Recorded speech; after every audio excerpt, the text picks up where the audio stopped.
If you're watching this, chances are you've gone through IVF more than once, and it still hasn't worked. First, let me say this clearly. Recurrent IVF failure does not mean recurrent failure of your body. Most patients blame themselves. They shouldn't. Let's do a deep dive into what's actually happening. In IVF, the final result depends on one thing above everything else: embryo quality. Not the number of injections, not whether you rested for 2 weeks, not whether you took the latest add on tests that clinics love selling. Embryo quality is driven mainly by egg quality, which declines with age and biological factors you cannot control. That's why even perfect looking embryos sometimes fail, because a pretty photograph doesn't guarantee good genetics. So, why do repeated failures happen? Reason 1: poor transparency from clinics. Many patients never see their embryo photos. Without photos, you're flying blind. A good clinic should show you how many eggs were collected, how many fertilized, how many reached blastocyst stage, and what each embryo actually looked like. Reason 2: wrong diagnosis or unnecessary testing.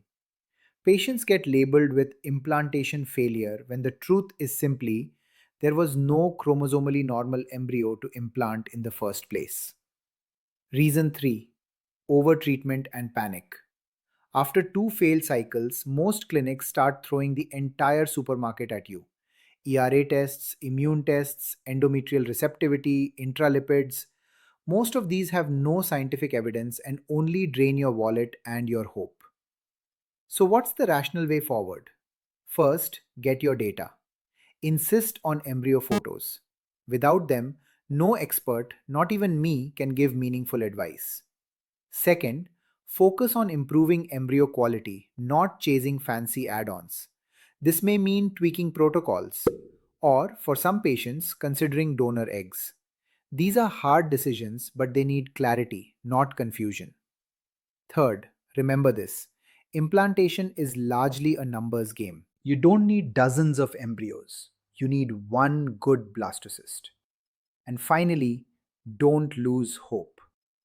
Recurrent IVF failure is emotionally exhausting, but it is not the end. With the right information and the right plan, most couples still go on to have a healthy baby. If you're overwhelmed and want clear, unbiased advice, you don't have to wait for an appointment. Just click the link and speak to my IVF chatbot powered by my 40 years of experience.